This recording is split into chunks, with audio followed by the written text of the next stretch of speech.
Waa'ee qulqullootaa kaasuudhaaf jalqaba jechi qulqulluu jedhu kun maal akka ta'e dubbachuun dirqamadha. Qulqulluu kan nun jennu adda kan ta'e kabajamaa filatamaa jechuu keenya. Jechi kun jalqaba irratti kan inni ta'uuf hundaa olitti kan inni ta'uuf Waaqayyo Gooftaa keenyaafidha.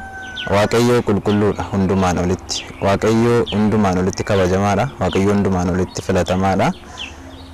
Qulqullootaaf qulqulluu taasise kan nun jennu immoo kennaadhaan kan inni kenneefidha. Qulqullummaa kana isaan Waaqayyo isaaniirraa kennaadhaan fudhatanii Waaqayyo qulqulluu akka ta'e kitaaba qulqulluu keessatti bakka garaagaraatti barreeffamee jira jechuudha. Lewwota boqonnaa 19 lakkoofsa 2 irraa ani Waaqa keessan ani Waaqayyo Gooftaan keessan qulqulluu akkan ta'e isinis qulqulluu ta'a jecha jedhu ni arganna. Waaqayyo qulqulluudha. Nun immoo akka nun qulqulluu taanu Waaqayyo Gooftaan ni barbaada jechuudha. Kanaaf sadarkaa jalqabaatti qulqulluun kan inni hojjetu Waaqayyoodhaaf.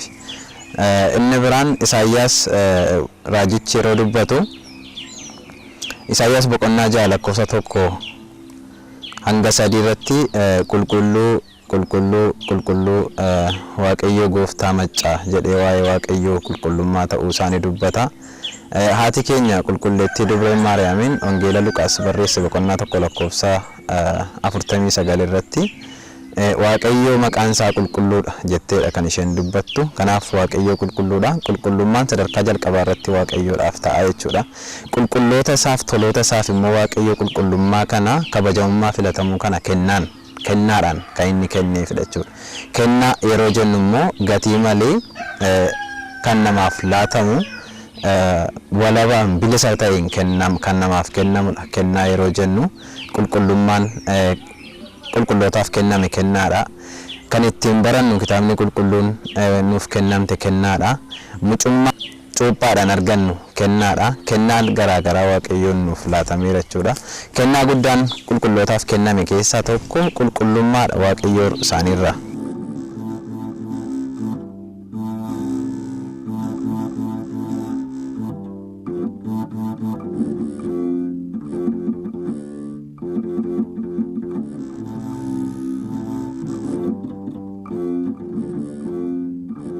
Egaa sadarkaa jalqabaatti qulqullummaa amalummaati. Qulqullummaa amalummaa kan nun jennu kan Waaqayyooti. Waaqayyo amala isaatiin qulqulluudha walumaa galatti. Inni biraan qulqullummaa kennaati. Kennaadhaan qulqulloonni kan Waaqayyo isaaniirraa fudhatan. Kennaadhaan kan Waaqayyo isaaniif kenne qulqullummaan kennaadhaan Waaqayyo isaaniif laateera. Ergaa Phexros tokkoffaa boqonnaa 1 lakkoofsa 15 irraa kan isin waame qulqulluu akkuma ta'e isinis qulqulloota ta'aa jedhee Phexros ergaa isaatiin nuuf dabarseera jechuudha. Kanaaf qulqullummaa kennaa yeroo jennu qulqulloonni kennaadhaan Waaqayyo isaaniirraa fudhataniiru kabaja filatamuu, kabaja kabajamuu fi kabaja adda ta'uu kana Waaqayyo kennaadhaan isaaniif kenneera jechuudha.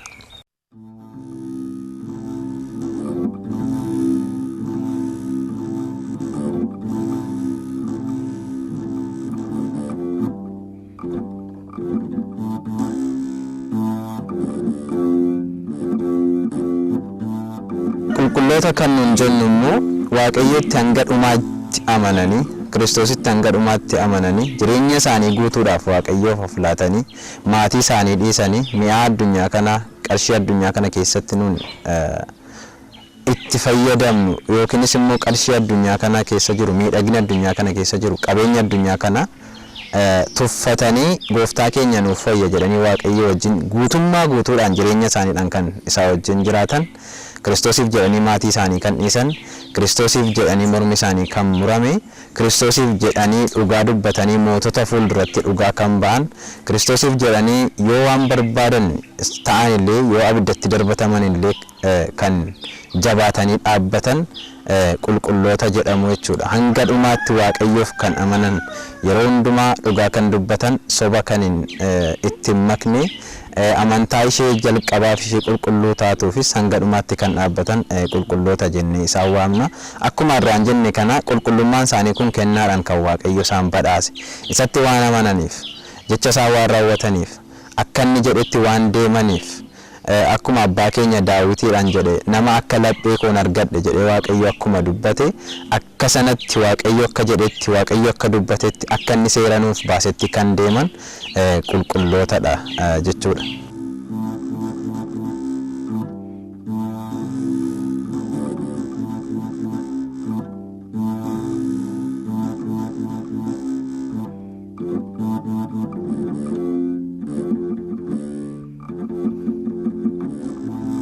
Qulqulloonni nuuf kadhatu yeroo jennu maal jechuu akka ta'e kitaabni qulqulluun immoo akkamittiin akka nu deeggaru ilaaluun ni danda'ama. Qaama sadiitu jira. Qaama kadhatamuuf, qaama kadhatu fi qaama kadhatamu. Qaama kadhatamu yeroo jennu Waaqayyo Gooftaa keenyadha. Hundumaan ol kan ta'e, hundumaan kan uume, hundumaan ol aangoo kan qabu inni kan kadhatamudha. Qaamni inni lammaffaan isa kadhatu yookiinis immoo isa araarsu jechuu keenyadha. Inni kun qulqullootas ta'uu danda'a, namoonni yeroo ofii isaanii kadhatanis ta'uu danda'a. Qulqulloonni yeroo isaan nama araarsani qaama kadhatu jedhamu. Isaanis Waaqayyo isaanii waan dhaga'uuf yeroo baay'ee kitaaba qulqulluu keessatti ittaanee kan ilaallu ta'a. Kitaaba qulqulluu keessatti akkuma arginu yeroo baay'ee isaaniin akka dhaga'u, raajota isaa akka dhaga'u kitaabni qulqulluun nu mirkaneessa. Qaamni lammaffaan isa kadhatudha jechuudha. Inni sadaffaan isa kadhatamuufidha. Dadhabootaaf, cubbamootaaf, Waaqayyoof warroota balleessan qulqulloonni yeroo isaan kadhataniif ni argina. Raajotni yeroo isaan isaaniif kadhatan ni argina. Isaan kun qaama sadaffaa qaama kadhatamuufidha jechuudha. Warroota cubbuudhaan kufaniif, warroota Waaqayyotti balleessaniif yeroo qulqulloonniif raajonni kadhatan ni argina. Qaamni kadhatamuuf isa sadaffaadha jechuudha. Kanaaf qaama sadiitu jira jecha araarsuu jedhu kana keessa. Qaama isa kadhatamu, isa kadhatuu fi isa kadhatamuuf jennee qoqqooduu dandeenya. Amma as keessatti kan ilaallu qaama inni kadhatamu Waaqayyo Abbaa keenyadha. Waaqayyo hundumaan ol kan ta'e isa danda'a ta'edha. Qaamni kadhatuuf immoo qulqullootadha. Qaamni kadhatamuuf immoo namoota nuun cubbamoota kan ta'anidha jechuudha. As keessatti qaama kadhatu qulqullootadha jennee qofadha jennee dubbachuu osoo hin taane akka barnootni garaagaraa dubbatamutti osoo hin taane kan kadhachuu danda'amuuti ofii keenyas kadhachuu ni dandeenya. Qulqulloonnis ni kadhachuu ni danda'u. Karaan fayyina Waaqayyoo karaa baay'eedha. Kitaaba qulqulluudhaa kan barannu kan ofii keenya kallattiidhaan kadhachuu ni dandeenya dhugaadha. Kana caalaa immoo qulqullootni immoo Waaqayyo isaanii karaa Waaqayyo jedhu irra karaa sirrii irra kan deeman seera isaa kabajanii kan deeman immoo kadhannaan isaanii nu caalaa fuuldura Waaqayyootti kabaja akka isheen qabdu fudhatama akka isheen qabdu kitaabni qulqulluun nuuf mirkaneessa.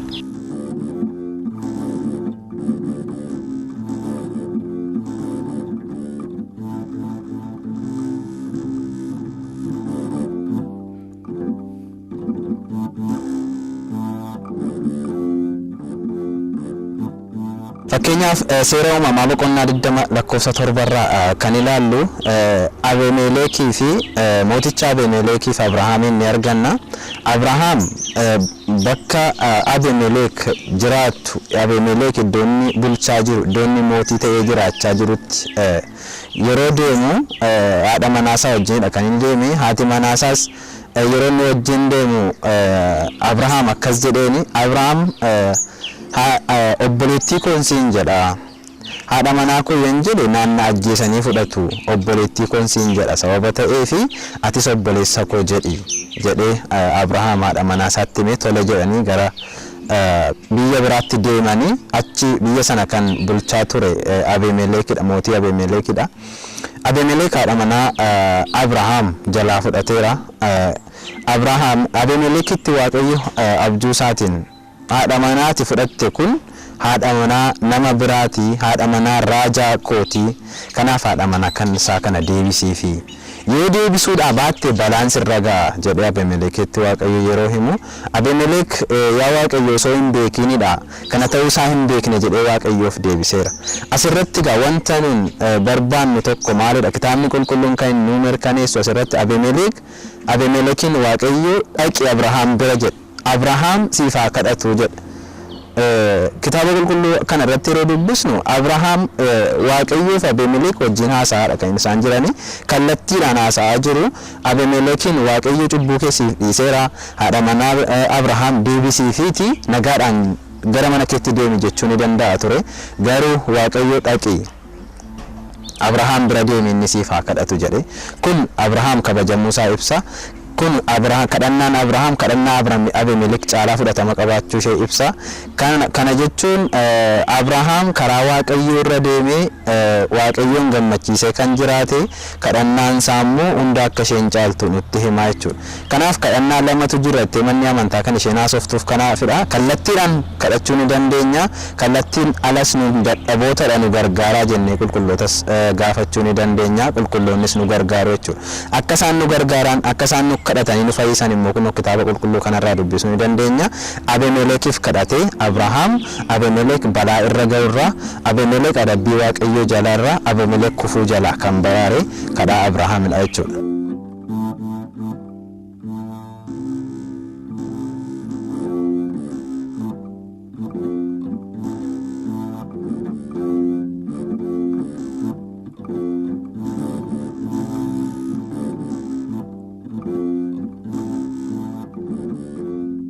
Seera boqonnaa 8 lakkoofsa 8 hanga 15tti asirratti immoo kan ilaallu Fara'oon yeroo inni Musee fi Arooniif Museetti dubbatudha. Waaqayyo keessan naaf kadhadhaa. Balaa Waaqayyo natti fide kana akkanarraa deebi'uuf biyya kootti balaan dhufe kun akkanarraa deebi'uuf Waaqayyo adabbii isaa akkanarraa kaasuuf Waaqayyoon naaf kadhadhaa jedhee yeroo inni Musee fi Aroonitti dubbatu ni argina jechuudha. Museen waaqa tolfamaa yeroo sana waaqessaa kan ture. Waaqayyoon kan hin beekne Fara'oon illee raajotni Waaqayyoo akka araarsuu danda'an raajotni Waaqayyootti dubbatanii cubbuun namaa akka isaanii akka dhiifamuu danda'u akka balaan namarraa deebi'uu danda'u sababa amaneef raajota kanaan naaf kadhadhaa jedhee Musee fi Arooniin kadhateera jechuudha.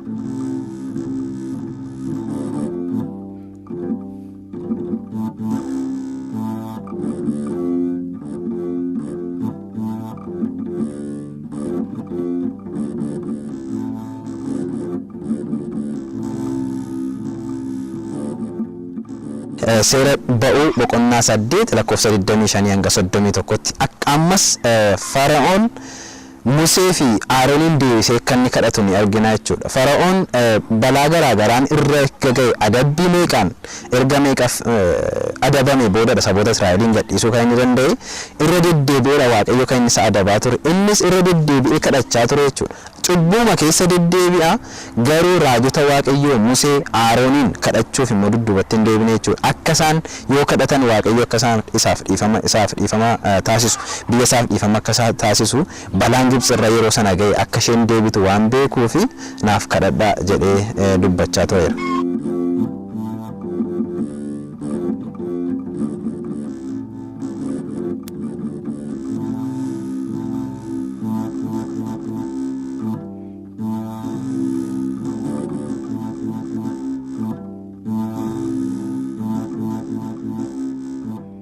Mootota isa tokkoffaa boqonnaa 18 lakkoofsa 30 hanga 46tti wanta nun dubbisnu yoo jiraate wanta Eeliyaas Waaqayyoon kadhatee hojjechaa turedha. Eeliyaas kadhannaan isaa humna waan qabuuf Eeliyaas kadhannaan isaa namoota yeroo sana turan caalaa Waaqayyoo karaa Waaqayyoo irra deemee Waaqayyoon gammachiisee nama jiraate sababa ta'eef kadhannaa inni kadhachaa ture sun fuuldura Waaqayyootti waan guddaa akka isheen hojjechaa turte ni argina jechuudha. Eeliyaas samiin kun akka isheen roobsine akka isheen rooba gara lafaatti gadi hin finnee fi akka roobni hin roobne taasiseera. Akkasumas immoo kadhannaa isaatiin Eeliyaas roobni akka roobu taasiseera jechuudha. Kanaaf kan kitaabni qulqulluun kan nutti himu kadhannaan raajotaa, kadhannaan qulqullootaa fi kadhannaan abbootii karaa Waaqayyoo eeganii kabaja Waaqayyoo seera Waaqayyoo kabajanii deeman kuni akka isheen kadhannaan isaanii akka isheen waan guddaa gochuu dandeessu kitaabni qulqulluun nuuf mirkaneessa jechuudha.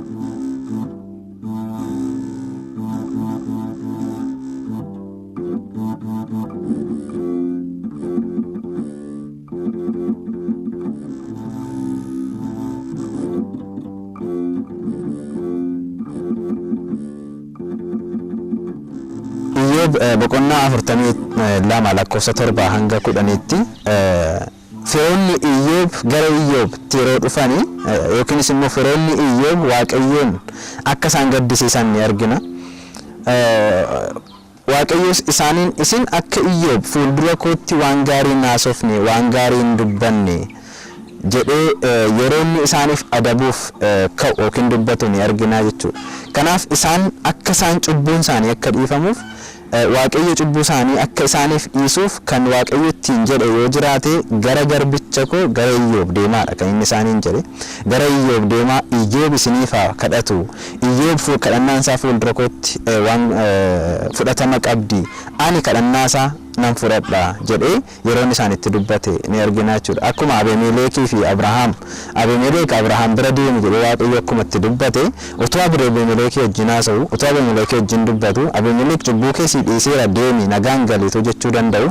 Asirrattis kitaaba Iyyoob irrattis kan dubbisnu yoo jiraate Iyyoob deemi, Iyyoob bira deemaa, Iyyoob garbicha koo bira deemaa kadhannaa sana dhagaa jedhee yeroo inni dubbatu ni argina jechuudha. Kanaaf namoonni osoo isaan wajjin haasa'aa jiranillee waaqayyo kallattiidhaan osoo isaanii wajjin dubbatullee waaqayyo gooftaan keenya raajota isaa bira deemaa dhaqaa isiniif haa kadhatanii isaan dhaqaa kadhannaa isaanii ani nan dhaga'aa fi kadhannaa Abrahaam kadhannaa Iyyoob ani nan dhagahaa kanaaf isaan bira deemaa jedhee yeroo inni dubbatu ni argina jechuudha. Abrahaam bira deemaa, Abrahaam isiniif haa kadhatu, Abrahaam bira deemi isiniif haa kadhatu, Iyyoob bira deemaa isiniif haa kadhatu, Iyyoob garbicha koo ani nan dhaga'a kadhannaa isaa jedhee kitaabni qulqulluun bakka garaa garaatti abbootiin karaa waaqayyoon eeganii seera waaqayyoo kabajanii abboonni gooftaa keenyaa kabajanii warri deeman kadhannaan isaanii kadhannaa warra cubbamootaaf warra dhaboota ta'e akka isheen gargaaraa turte kitaabni qulqulluun nuuf mirkaneessa.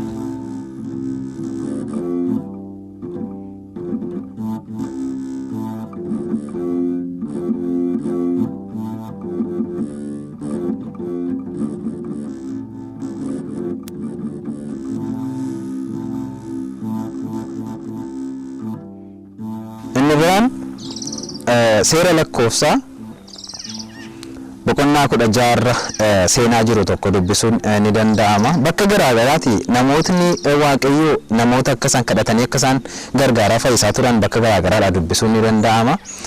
Seera lakkoofsaa boqonnaa 16 ammas wanti arginu yoo jiraate namootni Daataan Qoree namoonni jedhaman ni jiraatu. Namootni kun akka isaan Musee fi Aroon irratti ka'an kitaabni qulqulluun nutti hima. Yeroo isaan waaqayyo irratti ka'an, yeroo isaan Musee irratti ka'an waaqayyo isaaniin adabuuf akka dubbate kitaabni qulqulluun nutti dubbata jechuudha. Seera lakkoofsaa boqonnaa 16 lakkoofsa 41 irraa kaasnee yeroo dubbisnus waaqayyo akkamittiin akka isaaniin adabedha kan nutti agarsiisu. Waaqayyo irratti sababa ka'aniif, waaqayyo irratti sababa gungumaniif cubbuun isaanii fuuldura waaqayyotti guddaa waan tureef waaqayyo akka isaaniin adabe al takkaatti akka kitaabni qulqulluun nutti himutti naannoo nama 14,700 akka dhuman nutti hima.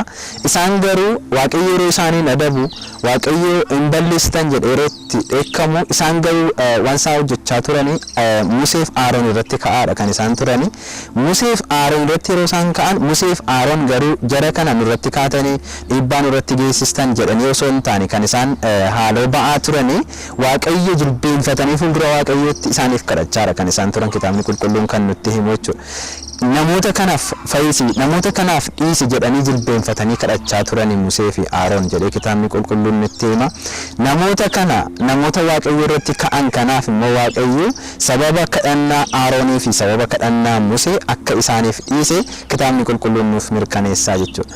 Namootni balaan isaan irratti bu'aa ture, balaan waaqayyo irraa isaan irratti roobaa ture, Musee fi Aroon yeroo isaan kadhachaa turan, yeroo isaan waaqayyo gara waaqayyootti dubbatan kadhannaa isaanii dhiyeessanii balaan kun akka isaan irraa deebi'e kitaabni qulqulluun nutti hima.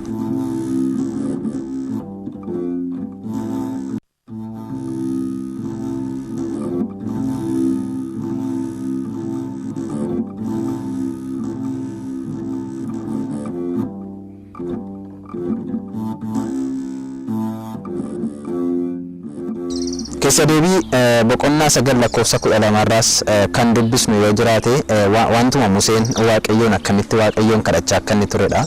Waaqayyotti akkamitti akka inni dubbachaa turedha. Asirratti kan inni dubbachaa ture garaa laafii fi dhiisii fi jedhee Waaqayyoon ajaja akka ajajuutti yeroo inni dubbachaa ture ni argina.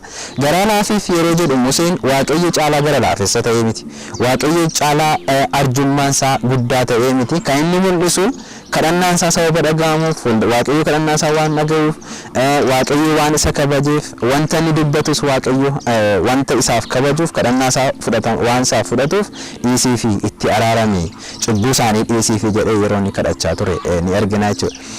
Kana yeroo mirkaneessu abbaan keenya Daawit faarsaa isaa 105 yookiin 106 lakkoofsa 23 irratti kan inni nutti himu osoo Museen Waaqayyo fuuldura dhaabbachuudhaa baateeti osoo Museen Waaqayyo fuuldura dhaabbatee kadhachuudhaa baatee Waaqayyo isaaniin balleessuudhaaf dubbatee jechuudha. Jedhee abbaan keenya Daawit ni dubbata.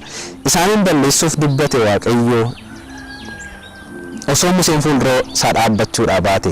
Dhaabbachuu isheen jennu kun Waaqayyo akka nun yaannutti sammuu keenya ishee xiqqoodhaan akka yaannutti fuula yookiin dudduuba yookiin fuuldura qabaate miti Waaqayyo fuuldura dhaabbate kan inni jedhu ni kadhatee fi itti araarame jedhee cubbuu isaanii dhiisiif jedhee jechuudha malee dhaabbate fuuldura Waaqayyo dhaabbate yeroo jennu Waaqayyo fuuldura dudduuba qabaatee dhaabbate jechuu miti. Kitaabni qulqulluun kan inni mirkaneessu kana osoo inni dhaabbachuu baate osoo inni kadhachuu fi baate osoo inni araarame itti araarame dhiisii fi isaaniin balleessin jedhee osoo inni kadhachuuf baate Waaqayyo isaaniin balleessuuf dubbate jedhee faarsaa Daawit 105 irratti Daawit waa'ee Musee waa'ee araarsummaa Musee waa'ee kabajamuu Musee waa'ee Museen kadhatee saboota Israa'el gargaaraa fayyisaa ture nutti himaa jechuudha.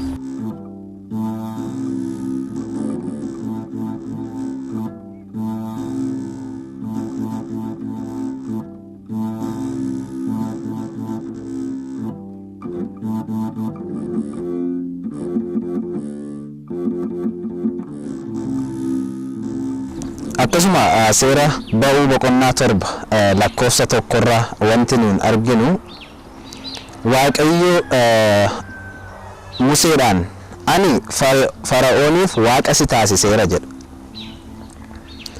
Kun immoo hundumaan ol kabajamuu isaanii hundumaan ol aangoo qabaachuu isaanii hundumaan ol humna Waaqayyoo uffatanii waan guddaa hojjechuu isaanii nutti himaa jechuudha. Raajota qulqulloota abbootii Waaqayyotti amananii Waaqayyo wajjin jiraatanii wanta guddaa gochuu isaaniidha kan inni nuuf mirkaneessu. Fara'ooniif ani waaqa si taasiseera obboleessa kee Aaroon raajaa siif godheera jedha Waaqayyo yeroo dubbatu jechuudha. Kanaaf Waaqayyo kennaadhaan wanta hundumaa namaaf kenna. Asirratti manni qulqullummaa gadi fageessitee kan isheen barsiistu asirratti Museedhaaf Waaqayyo kennaadhaan aangoo waaqummaa kenneeraaf. Waaqayyo waaqummaan isaa amala isaati. Waaqayyo waaqummaan isaa qulqullummaan isaa amala isaati. Eenyurraallee kan hin fudhanne, eenyullee isaaf kan hin laanne, eenyurree isarraa mulquu kan hin dandeenye. Namni erga qulqulluu ta'e kufuu danda'a cubbuu hojjete. Qulqullummaa Waaqayyo aangoo Waaqayyo garuu akkas miti. Museetti yeroo dubbate ani waaqa si taasiseera. Wanta barbaadde hojjechuu dandeessa. Kan natti amane kana qofayyuu miti wanta kanaan olii hojjechuu danda'a jedhee gooftaan keenya Yesuus Kiristoos akkuma dubbate Museen waaqa si taasiseera Fara'ooniif wanta barbaade hojjechuu danda'a jechuudha. Humni Waaqayyo maqaa Waaqayyo isaa wajjin waan jiruuf Waaqayyotti waan amaneef raajaa Waaqayyo waan ta'eef wanta barbaade hojjechuu danda'a. Waaqayyo aangoo kana isaaf laateera jechuudha kan seera ba'uu boqonnaa 7 lakkoofsa 1 irraa kan dubbisnu jechuudha.